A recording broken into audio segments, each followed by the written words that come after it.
Assalamualaikum warahmatullahi wabarakatuh. Pada sobat-sobat servis, kali ini saya kedatangan TV yang sangat tua sekali ya, merek Akari dan keadaannya mati total. Baiklah, akan kita coba buka casing dari TV ini. Jangan lupa nanti yang harus kita buka adalah RGB, kemudian playback, dan hati-hati membuka playback itu harus dibuang dulu tegangan tingginya ya. Bagaimana caranya? Kabel hitam ke ground, kemudian kita putar ke 250 DC, dan kabel merah kita hubungkan ke kutub dari playback ya, yang menghasilkan tegangan tinggi, karena kadang-kadang masih tersimpan ya. Oke, nah kemudian kita buka juga kabel-kabel yang terhubung dengan dengan yuk ya, kabel yuk, kemudian kabel suara, semuanya kita buka. Dan langkah utama yang harus kita buka di sini adalah ya, nah sebelum kita buka, kita lihat dulu apakah ada komponen-komponen yang terlihat berubah dari normalnya, misalnya elko ya, apakah ada elko yang belakangnya itu menonjol ya. Kalau itu terlihat berarti sudah mudah sekali kita mengetahui kerusakannya. Tapi sebelum itu kita lihat juga yaitu transistor horizontal ya. Nah, ini transistor horizontal. Ini harus kita buka ya. Apa tujuannya? Jadi nanti kalau power supply yang kita kerjakan itu sudah selesai dikerjakan, tegangannya sudah normal ya. Maksud saya sebelum tegangannya normal, itu nanti tidak merusak bagian horizontal ya. Saya ulangi, jadi tujuan transistor horizontal dibuka adalah ketika kita mengerjakan power supply itu tidak langsung tegangannya normal ya. Kadang-kadang karena trim potnya sudah rusak, maka setelan dari trim pot itu menghasilkan tegangan yang di atas normal. Nah, kalau tegangan yang dihasilkan dari power supply di atas normal, kemudian kita hubungkan dengan transistor horizontal atau transistornya terhubung, maka ini akan merusak bagian horizontal. Ya, terutama transistornya ini ya. Jadi harus kita buka. Nah, bagaimana cara mengukur daripada transistor horizontal ini? Ya, ingat yaitu tipenya adalah NPN ya. Apa itu NPN? Jadi kita lihat bahwa NPN itu maksudnya kolektornya itu negatif, bermata negatif ya. Kemudian basisnya positif, kita ukur dengan probe hitam ya sebagai kutub positif dari baterai. Jadi di dalam multimeter itu ada baterai. Nah, baterai positif itu terhubung dengan kabel hitam. Jadi kebalikan ketika kita mengukur tegangan di luar. Kalau mengukur tegangan di luar, hitam itu adalah probe negatif. Jadi dihubungkan dengan negatif. Tapi kalau kita ingin mengukur dioda atau transistor, maka probe hitam itu fungsinya sebagai baterai positif ya. Oke. Jadi tadi cara mengukurnya, kolektor dihubungkan dengan merah atau negatif, baterai negatif. Kemudian basisnya dihubungkan dengan dengan kabel hitam atau positif. Maka kalau negatif ketemu negatif, positif ketemu positif, maka jarum akan bergerak ya, menandakan arus mengalir. Tapi ketika dibalik ya, basis kita kasih negatif yang seharusnya positif, kemudian kolektor kita berikan dengan positif, maka dia tidak mengalir. Jadi sama dengan dioda. Jadi ingat bahwa transistor itu adalah dua buah dioda yang digabungkan ya. Oke. Jadi cara ukurnya seperti dioda. Jadi kalau dia sama kutubnya, maka dia akan mengalir. Ini kita lihat power supply-nya ternyata menggunakan power supply luar ya, biasa merek Gacun ya. Dan kita lihat di sini menggunakan MOSFET. Oke. Ini MOSFET yang digunakan. Nah, jadi kalau sudah tahu bahwa ini menggunakan power supply luar ya, atau merek Gacun ya, biasanya Gacun. Nah, ini biasa yang rusak apa? Yang kita curigai adalah bagian MOSFET-nya atau transistor MOSFET ini. Kita ukur ya. Nah, ini agak berbeda sedikit dengan transistor ya, MOSFET cara ukurnya. Oke, jadi ini kita buka, akan kita ganti dengan MOSFET yang lain yang belum rusak ya. Oke. Nah, sekarang kita ukur MOSFET-nya ya. Kita ukur apakah ini masih baik atau sudah rusak ya. Oke. Jadi kalau sudah hasilnya sudah terukur bahwa ini adalah rusak, tinggal kita ganti ya MOSFET tersebut dengan yang baru atau dengan yang lainnya yang masih normal ya, yang belum rusak. Oke. Jadi ini cara ngukurnya ya. Oke. Oke, selanjutnya ya. Ini ada transistor ya. Tapi sekali lagi MOSFET itu tidak bisa digantikan dengan transistor ya. Oke. Ini transistor. Jadi harus menggunakan MOSFET juga. Nah, ini cara kerja gambar ya. Gambar daripada transistor ya. Ini.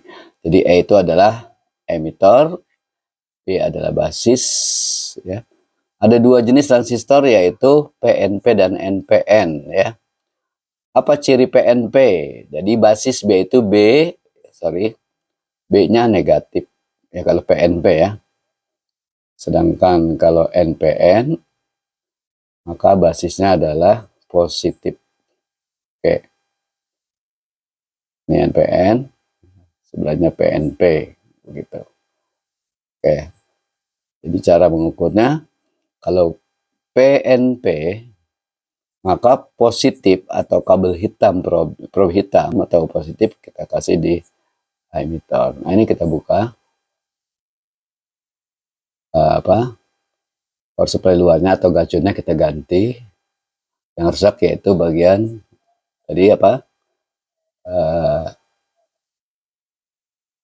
MOSFET ya. Jadi MOSFET-nya kita ganti. Kita akan coba setelah diganti MOSFET-nya bagaimana, apa yang terjadi. Kita ganti dulu MOSFET-nya ya.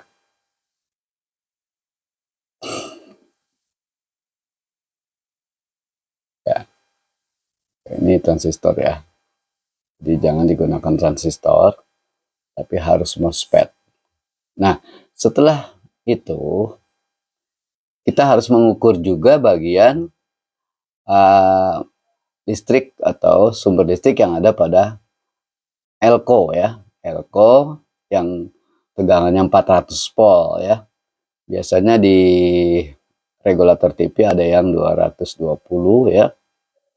Ada yang 470. Nah, ini kita ukur tegangannya. Ini harus 400 volt ya.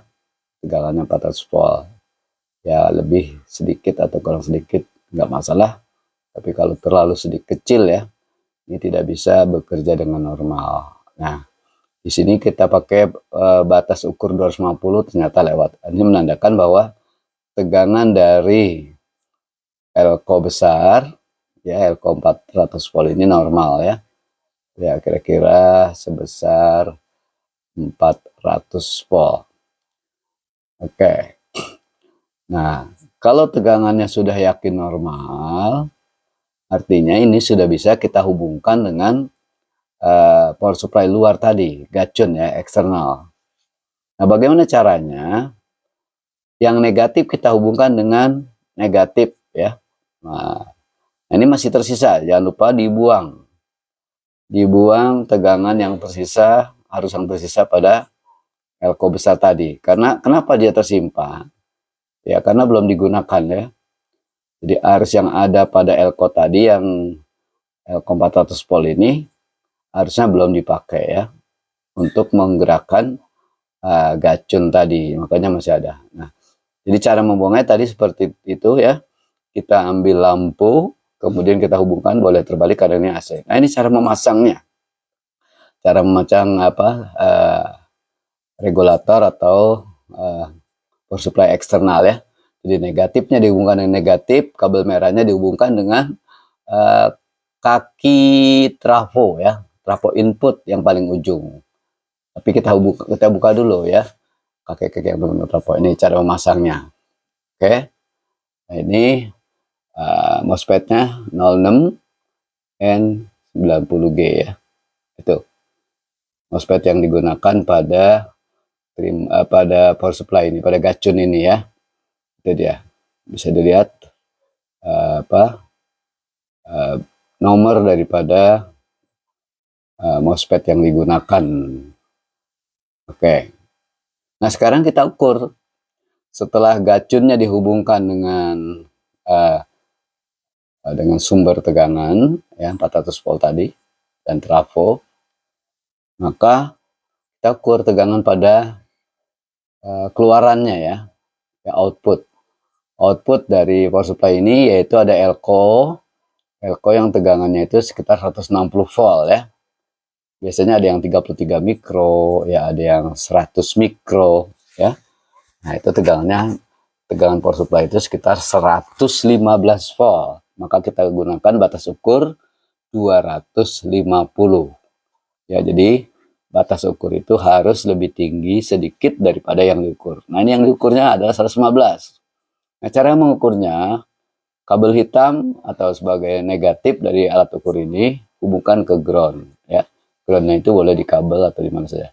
Kemudian kabel hitam merahnya kita letakkan di elko yang tegangannya itu 160 volt ya, 250 volt atau 160 volt, maaf. 160 volt. Kemudian kita putar apanya? Trim potnya. Trim pot siapa? Trim pot yang ada pada power supply itu. Nah, itu kita lihat tegangannya normal sekitar 100 volt atau 115 volt ya. Jadi jangan terlalu tinggi juga jangan terlalu rendah, sekitar 115 yang normalnya ya.